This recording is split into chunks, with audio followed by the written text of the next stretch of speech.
इस वक्त की बड़ी खबर एमपी से जुड़ी है, जहां एमपी में 15 जिलों में भारी बारिश का अलर्ट जारी किया गया है। भोपाल और जबलपुर में झमाझम बारिश का अलर्ट जारी किया गया है। बड़ी खबर आपको बताई जा रही है, जहां मध्य प्रदेश में बारिश का अलर्ट जारी किया गया है। भोपाल और जबलपुर में झमाझम बारिश का अलर्ट है। बड़वानी, झाबुआ, धार समेत अन्य जिलों में ऑरेंज अलर्ट जारी किया गया है। बारिश के साथ बिजली गिरने की भी संभावनाएं हैं। बड़ी खबर आपको बताई जा रही है, जहां मध्य प्रदेश में 15 जिलों में भारी बारिश का अलर्ट जारी किया गया है।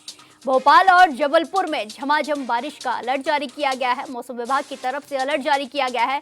बड़वानी, झाबुआ, धार समेत अन्य जिलों में ये अलर्ट जारी है। ऑरेंज अलर्ट जारी किया गया है। बारिश के साथ बिजली गिरने की संभावनाएं भी है। मौसम विभाग का पूर्वानुमान सामने आया है, जिसमें कई जिलों में अलर्ट जारी किया गया है। 15 जिलों के लिए अलर्ट जारी है, जिसमें ऑरेंज अलर्ट कई जिलों में बताया गया है। इसी के साथ बारिश के साथ साथ बिजली गिरने की संभावनाएं भी है। बड़ी खबर आपको बताई जा रही है, मध्य प्रदेश में मौसम में बदलाव देखने को मिल सकता है, जिसको चलते मौसम विभाग ने अलर्ट जारी किया है। बारिश के चलते बिजली गिरने की संभावनाएं भी देखने को मिल रही है। मध्य प्रदेश में 15 जिलों में भारी बारिश का अलर्ट देखने को मिल रहा है।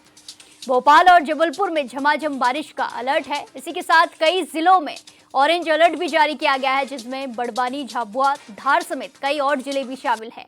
इसी के साथ बारिश के साथ बिजली गिरने की भी संभावनाएं हैं। बड़ी खबर आपको बताई जा रही है, लगातार मौसम में बदलाव देखने को मिल रहा है।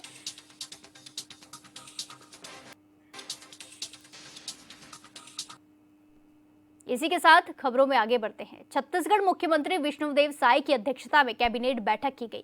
इस बैठक का आयोजन सीएम विष्णुदेव साय के सिविल लाइन स्थित उनके निवास कार्यालय में किया गया, जिसमें अलग अलग मामलों से जुड़े कई अहम फैसले लिए गए। छत्तीसगढ़ में अक्षय ऊर्जा को बढ़ावा देने, बाघों की घटती आबादी और नक्सली हिंसा में शहीद होने वाले जवानों को लेकर कई सारे अहम फैसले लिए गए।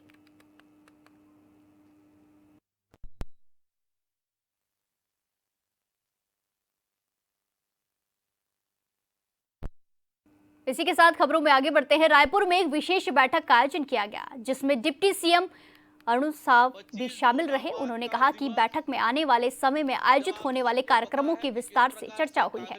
21 जून को विश्व योग दिवस व्यापक रूप से मनाया जाएगा। 15 अगस्त तक वृक्षारोपण अभियान चलाने के निर्देश दिए गए हैं। उन्होंने कांग्रेस पर निशाना साधते हुए कहा कि कांग्रेस ने 25 जून को आपातकाल लगाकर लोकतंत्र को नुकसान पहुंचाया था। 25 जून आपातकाल दिवस, जब आप सबको पता है कि किस प्रकार से कांग्रेस की सरकार ने लोकतंत्र को नुकसान पहुंचाया था, संविधान को नुकसान पहुंचाया था, लोकतंत्र की हत्या की थी। कांग्रेस के उस काले कारनामे को जन जन तक ले जाने के लिए व्यापक स्तर पर कार्यक्रम करने का, और जो आपातकाल के दौरान जिन्होंने यातनाएं झेली, उनको सम्मानित करने का भी कार्यक्रम पार्टी के स्तर पर होना है। में केंद्रीय मंत्री किरेन रिजिजू से छत्तीसगढ़ वक्फ बोर्ड के अध्यक्ष डॉक्टर सलीम राज ने मुलाकात की। ऐसे में नए वक्फ बिल और छत्तीसगढ़ राज्य में वक्फ संपत्ति के बारे में चर्चा हुई है, और छत्तीसगढ़ में वक्फ संपत्तियों पर अतिक्रमण हटाने को लेकर की जा रही कार्रवाई के बारे में डॉक्टर सलीम राज ने जानकारी दी। साथ ही केंद्रीय मंत्री रिजिजू ने छत्तीसगढ़ राज्य वक्फ बोर्ड को की ओर से किए जा रहे कार्यों की सराहना भी की।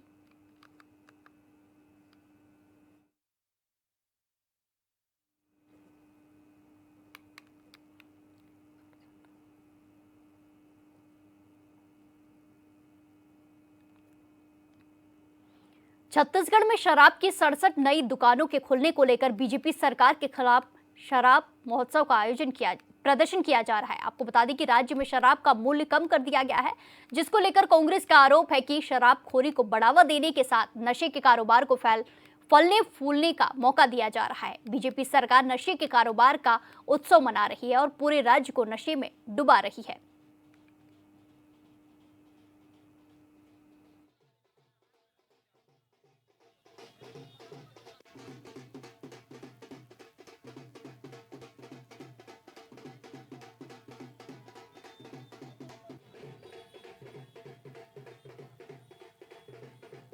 आपको दिखाई जा रही हैं, जहां बीजेपी के खिलाफ प्रदर्शन देखने को मिल रहा है। शराब के दाम घटाए गए हैं, जिसको लेकर सड़कों पर लोग उतरे हैं और बीजेपी के खिलाफ प्रदर्शन कर रहे हैं। कांग्रेस ने शराब महोत्सव का प्रदर्शन किया है और अपना विरोध प्रदर्शन दिखाया है बीजेपी के लिए। बीजेपी ने ऐसे आरोप लगाए जा रहे हैं कि बीजेपी शराब के दाम कम करके शराब के कारोबार को फैला रही है। ये तस्वीरें आपको रायपुर से दिखाई जा रही है, जहां कांग्रेस ने प्रदर्शन किया है। विरोध प्रदर्शन देखने को मिल रहा है। शराब महोत्सव को लेकर एक प्रदर्शन किया गया, जिससे बीजेपी सरकार को घेरने की कोशिश की गई है।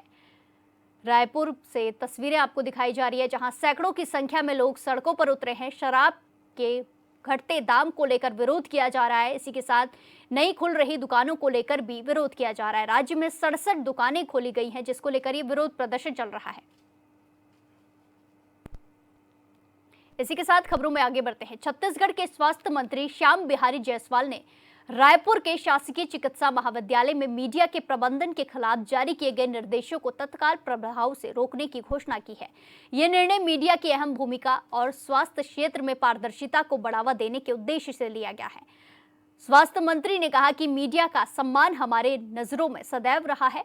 फिलहाल मीडिया प्रबंधन के लिए जारी दिशा निर्देशों पर रोक लगा रहा हूं। किसी भी प्रकार का निर्णय सभी मीडिया प्रतिनिधियों से चर्चा करने के उपरांत ही करेंगे।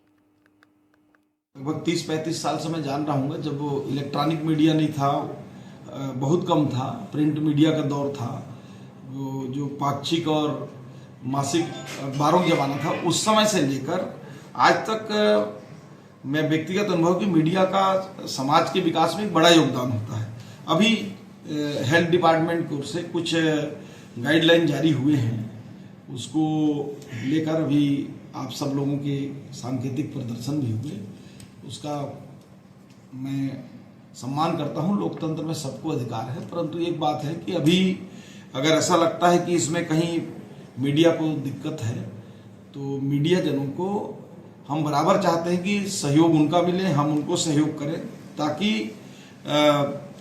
प्रदेश और समाज का सर्वांगीण विकास हो सके। हमारा उद्देश्य मीडिया को रोकना कहीं नहीं है।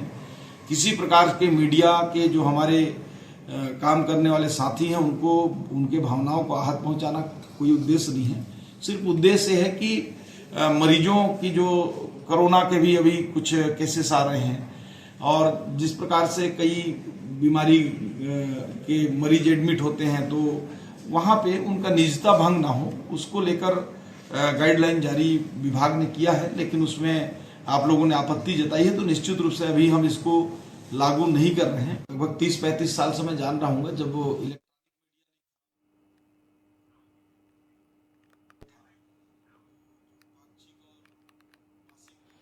इसी के साथ स्वास्थ्य मंत्री के निर्देशों को वापस ले लिया गया है। ऐसे में इस खबर पर ज्यादा जानकारी के साथ सीधे जुड़ेंगे हमारे संवाददाता राहुल सेन से। राहुल, जिस तरीके से पहले कुछ निर्देश दिए गए और उसके बाद इन्हें वापस लिया गया है, क्या कुछ वो निर्देश थे और वापस लेने का क्या कुछ कारण रहा?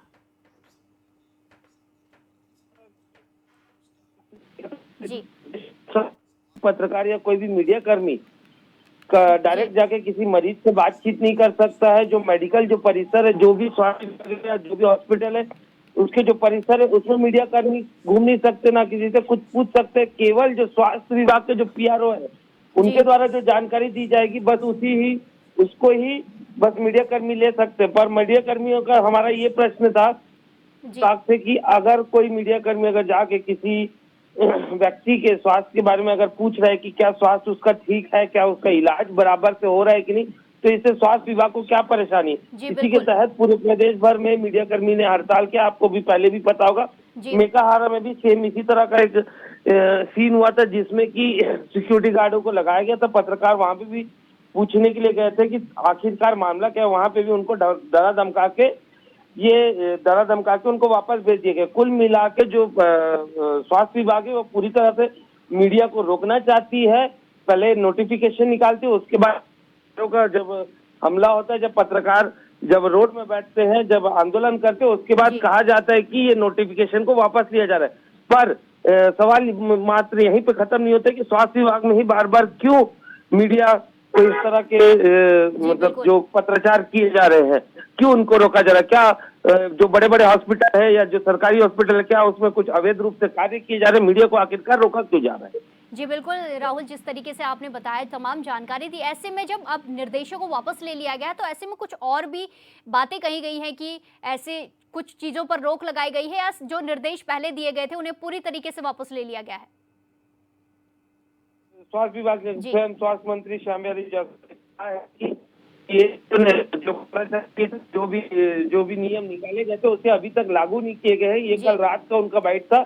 1-2 दिन में पता चल जाएगा कि क्या नियमों में लागू किया गया है या मीडिया को बुला के उन नियमों को चेंज किया जाएगा, ये अभी देखने का सवाल है। जी बिल्कुल, धन्यवाद राहुल हमारे साथ जानकारी साझा करने के लिए। इसी के साथ खबरों में आगे बढ़ते हैं। रायपुर के डुंडा में लोग सरकार की नई शराब नीति के खिलाफ सड़कों पर उतर आए हैं। स्कूल और रिहायशी इलाकों पर खुल रही शराब की दुकानों का विरोध देखने को मिल रहा है। बताया गया है कि बिना सूचना के शराब की दुकान संचालित की जा रही है, जिसका कॉलोनी के लोगों के साथ ही स्कूली बच्चे स्कूल छोड़कर धरना प्रदर्शन करने को मजबूर हैं।